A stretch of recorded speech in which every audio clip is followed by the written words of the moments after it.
Good morning. John Augustine back again about 2001, the events that occurred.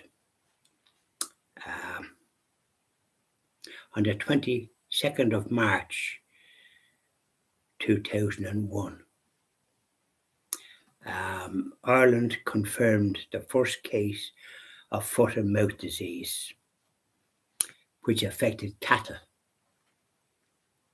And it was a very serious disease. It would affect exports. And I think it happened with somebody that moved cattle from Northern Ireland to here and had come from some other country and they had foot and mouth, so they affected. There was a case. It caused controversy at the time, but it's not reported here. But I seem to remember that. And myself and my late wife lived in County Monaghan, I think in Carrickmacross, and I was travelling and doing work at my own business at the time in the pet food area, and with a branded product that I had got produced. Now, but I remember I couldn't do much, and I remember going wherever we're going. There's some place you couldn't go, and there was police on duty across the border, and that particularly. And so I remember talking to a policeman at the time and about it, and he was from somewhere down south, and they were brought up to augment security and to stop any traffic going with animals. So this was a very serious situation. I think it was eventually resolved, but it doesn't say here when it was resolved, but it was a serious problem affecting our exports. So I know that foot and mouth disease was terrible. I remember, as a matter of fact, before when we were sending cattle, we weren't producing added value, and they were going on boats to England when we were in the early stages of our freedom, and I always managed to say there was some kind of a problem with foot and mouth in order for to affect our exports. So they were quite ruthless at the time, and I know that we had difficulties with them. And it wasn't foot and mouth at all at the time, but this is the way they behaved. So foot and mouth are very serious. The 22nd of March, just after St. Patrick's Day. Not tough. And I think we knew the individual that did it. It was publicised at the time, but it's not here. Now, on the 7th of June, this is where sometimes the voters that vote, they're not respected by the political establishment. On the 7th of June, the voters rejected the Nice Treaty in a referendum. We voted against it, whatever it was about. It must have been expanded, that thing, or doing something that we knew wasn't in our interest, and we rejected it. But I know there was a second referendum, and we were the frighteners putting us, and then people voted for it. But people rejected it. And they rejected the Maastricht Treaty as well, which is, I think, a disaster for Europe. This is why we have this European Union now, and it's gone astray, my book. But we rejected the Nice Treaty in a referendum, and it should have been respected, the same as the British respected the referendum in Britain when people rejected being in the EU. They don't get much of a chance to be exercising a democratic vote, but that's what they did. And it was respected, but not here. So we rejected the Nice Treaty. So there you are.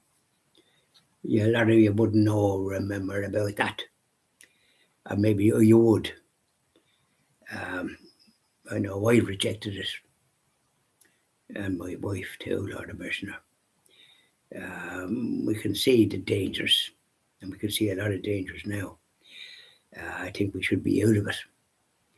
and you paddle your own canoe. Then on the 9th of September, no, was it the 9th? Yeah, the 9th of September. Another great little event occurred. The Nature Museum, which is where people donkeys years ago lived, was opened of country life.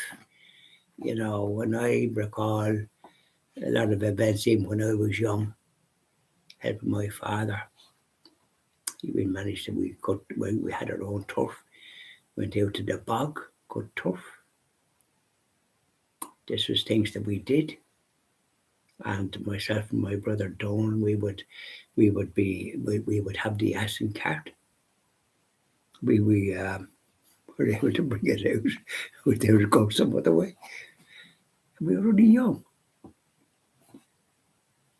There's a lot of things you did when you were young that I don't think young are doing now, because they've interfered with the turf, the green crowd, you know. Can't do anything with them. So it was opened in a place called Turlock.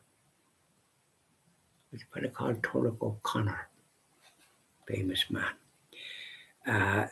It was opened in Turlock in County Mayo. About time, because Mayo can be neglected. It wasn't neglected when there was that great Fianna Fáil minister, Pádraig Flynn.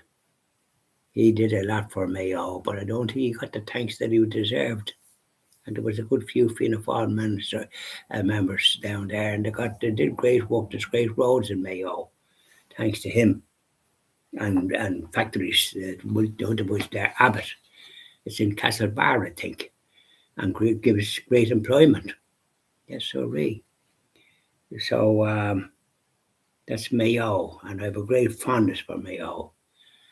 The famous Shrine Knock is there, and thanks to Charlie Haughey, who supported that great endeavour by Monsignor, that great Monsignor in Mayo, that agitator for it. And so I was delighted to see that that's there, and I think I've paid it a visit once, but I need to pay it a visit again.